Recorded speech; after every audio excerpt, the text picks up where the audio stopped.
from the Denver Broncos Media Center, welcome to Broncos Country Tonight with Ryan Edwards and Benjamin Allbright.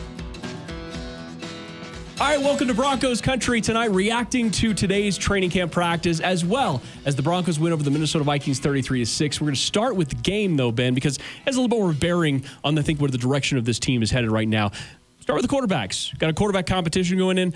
Drew Lock got the start, went 5 for 7 for $150 and 2 touchdowns. Teddy Bridgewater, pretty efficient, 7 for 8 in the game. Also had a passing touchdown. The way we break this thing down, though, both guys were going up against backups. Both guys saw flashes and played well. How did you score it? Well, I think Drew Lock won the day, not only because he had the bigger passes and showcase that he can do things that Teddy can't, but you would expect a 7-year NFL pro to dominate third and fourth stringers, and I don't really feel like Teddy did that. He played well, but he didn't really dominate them, and you kind of expect that out of somebody at that point.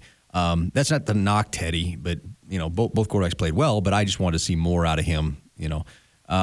Drew, I thought, had a couple of big-time plays, and the 2 misses were near misses. It wasn't like there was anything egregious out of that. It was, just a couple of barely fingertips overthrown Jerry Jeudy on a sideline, and then one that Jeudy probably could have flattened his route a little bit more on that slant, and Drew could have put it out in front of him, and it might have been a touchdown. So I think, I think it was a good performance by both. I just expected more out of Jeudy against a weaker level competition because he's a 7-year pro. Right. So, and you're talking about Teddy Bridgewater. And with Teddy Bridgewater, it's sort of as expected. It's what he kind of has been all the course of training camp over the course of the offseason. Some might even argue maybe a little bit better than what he looked like in Carolina. Maybe this does suit him a little bit better. Certainly the talent around him should be a little bit improved from what he had out there. But I think more than anything, both guys played well. This is a good situation for the Broncos to make a decision, or at least have opportunities to make decisions based on guys playing well rather than one guy tanking and then not really basically giving the other guy the job just out of default. Or worse, both of them tanking and then picking a lesser of 2 evils kind of thing. It feels like there's optimism and excitement. For me, I think you got to go with Drew Lock. I think you have to start him. I think maybe not for this preseason game, but I think you got to name him the starter if he does well this preseason game, and go with him. And if he tanks, you can always turn to Teddy Bridgewater. If you name Teddy the starter, Drew's done. I mean, that's just the way it is. So for me, you make Drew the guy. He's going to be the guy, and you reevaluate at the quarter mark. After 4 games, you reevaluate where we're at. Is Drew continuing to grow? Is he leading us to wins? Are we winning football games because of him or in spite of him? And reevaluate there. And I think that's the proper approach at this point. I mean, you have to have a pretty long leash with whoever you name the starter, because as we talked with Tim Jenkins the other day, you don't want to name a guy a starter and then have to backtrack just a little bit later on, because you don't want to be like, hey, I'm a bad series away from not being able to be the starter anymore. Right. We've said for a while we think both guys have a chance to start this season. Mm-hmm. I think that's still the case. But it puts your locker room in a bit of flux, puts the quarterbacks in a bit of flux if they're constantly looking over their shoulder. Yeah, and I don't, like I said, I don't think that'd be the case. I think you have to reevaluate at the quarter mark. You can't sit there and do it every game to game. You got to kind of give it 4 or 5 games, see where you're at, and go from there. And Vic Fangio needs to start hot. He had won a game in September, during his tenure with the Broncos, and they need to do that. And this schedule's set up nicely. They could win 3 of their first 4. It's very possible. So I think you need to make sure that you feel like you've got the guy that gives you the best opportunity to do that and roll with it. So other guys on the offensive side of the ball, they're really impressed. And Tani Moody had a good day there blocking. In fact, the offensive line in general was the highest graded for Pro Football Focus over the weekend, acknowledging it's preseason, but still highest graded on what they were able to do. Also thought Trinity Benson, a couple more touchdowns.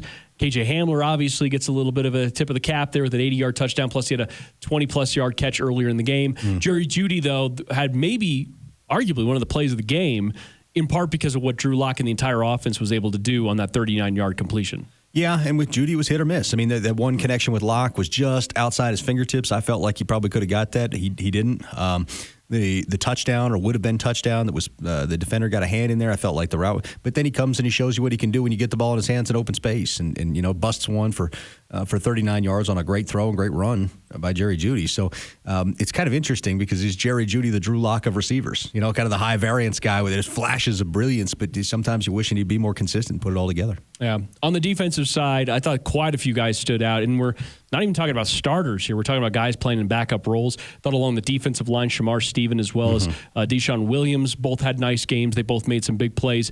In the pass rush, you saw Andre Mentz getting a sack in there. John Jonathan Cooper was making some really nice plays in the pass rush. You get to the inside linebackers. Justice Cernat, I thought, had a pretty decent game. Not elite, but again, his very first NFL action. Right. And then into the secondary, boy, P.J. Luck and Caden Stearns both look good. Michael Ojemudia, his coverage was really sticky. I thought the defense, as far as the overall second team, did a really good job. Well, yeah, and we got to see Pat Surtain, and he's everything is advertised. Right. 11 coverage snaps, no receptions allowed, a pass breakup that could have been a pick six, and then an actual pick six. And I thought as a unit they played very well. I think it's a lot of talent there. I think there's a lot of depth.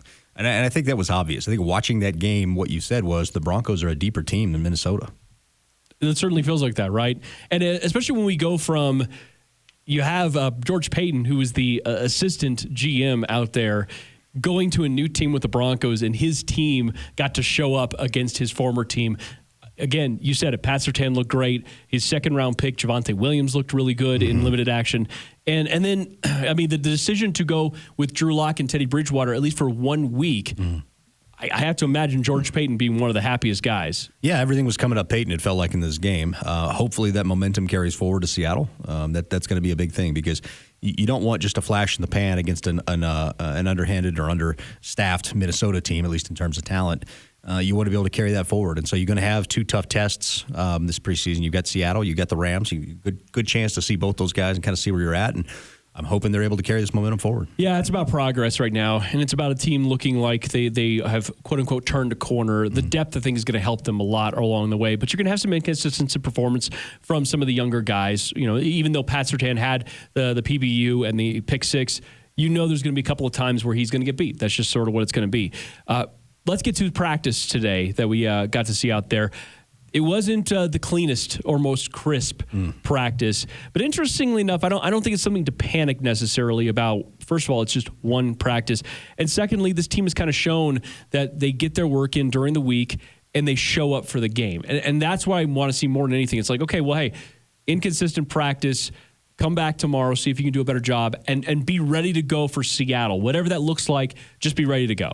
Yeah, a lot of times you get to this point in training camp and you can kind of get the let's mail it in attitude, and that attitude is pervasive. It's contagious, and that can kind of happen. You come off a game where you had a big win like that, you're like, oh, we're out in the heat again, that kind of thing. And that's what it felt like a little bit today. It just felt like people were out there, the receivers were dropping balls all over the place, and the quarterbacks weren't the sharpest. It just felt like one of those days where people had kind of I don't say mailed it in, but, you kind of had that moment where you're just like, oh, here we are again. I'm going through the motions instead of being out there and practicing. And I imagine the coaching staff will say a little something about that back there in the team meetings. Well, but it's a weird spot in training camp, as you mentioned, because we're kind of starting to lean in a little bit to the season. You're starting to actually do some prep in the middle of the week for your future opponent, even if it is just practice for that because it's preseason games.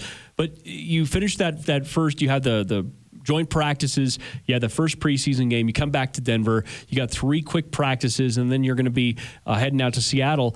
It's a weird spot. And again, some of these guys didn't even have preseason games last year, so you do wonder a little bit about the mix of that, too, for some of them. Yeah. I think that I think you're at the point in training camp right now where you need to be knowing, okay, who my 2 deep is, who are my bubble guys. I want to put those bubble guys in a position to make it. And if anybody else happens to flash, so be it. But that's what you do. When you talk about leaning into the season, that's where you need to be with those guys. And then, guys that showed you a little something in the game that you didn't see on the practice field. Javonte Williams showed out in the game, hadn't really shown as much on the practice field. Now, part of that's his running style, that violent running style. Can't really run like that in practice against your own teammates. You don't want to hurt people. So, I think that guys like that need to get a little bit more run. But you're at the point now where you need to start knowing what your 2 deep is, and then you got 4 or 5 available spots. You need to be figuring out who's taking those spots. I sort of feel if we did a 53-man roster right now, it wouldn't be dramatically different from the one we did before training camp. There'd be a few different guys. Trinity Benson, for example, would be on there for both of us.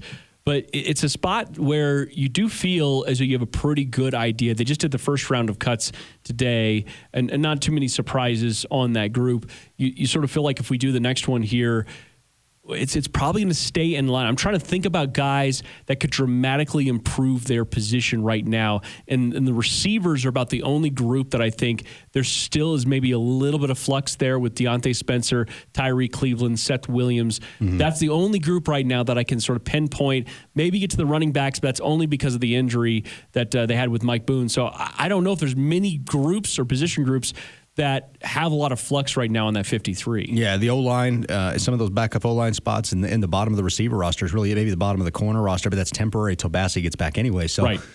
I think I do. I think there's most of this is locked in. You need to be figuring it out. And really that points to, again, the O-line and the receivers. Like, who are those guys? Who are those last couple of guys that you're keeping? And there are some guys that you mentioned, there's some of those receivers that are going to be there's going to be a surprise or two in terms of not making this roster. I would suggest that Tyree Cleveland is firmly on the bubble. So then the last thing here for you. So what do you need to accomplish in this next game as it relates to getting those guys the kind of reps? And how much do you want to see starters playing at all? Well, you're going to want to get a good series or two out of the starters at least. I personally, I'd let them play into the second quarter, and then probably, I'd go in thirds. Get the first team, most of the first team guys get a quarter and a half, get some action. Second team guys will get the end of the second quarter, most of the third, and then the fourth. You'll bring in the fourth guys at the end. You just got to kind of go by feel, go by gut, and how they've been practicing and all that kind of stuff. It varies situation to situation. I'm of the opinion that you want your starters practice a little bit more in the preseason, but some coaches don't want them practicing at all. All right, something we look forward to breaking down with you tomorrow on Broncos Country Tonight. Thanks for watching.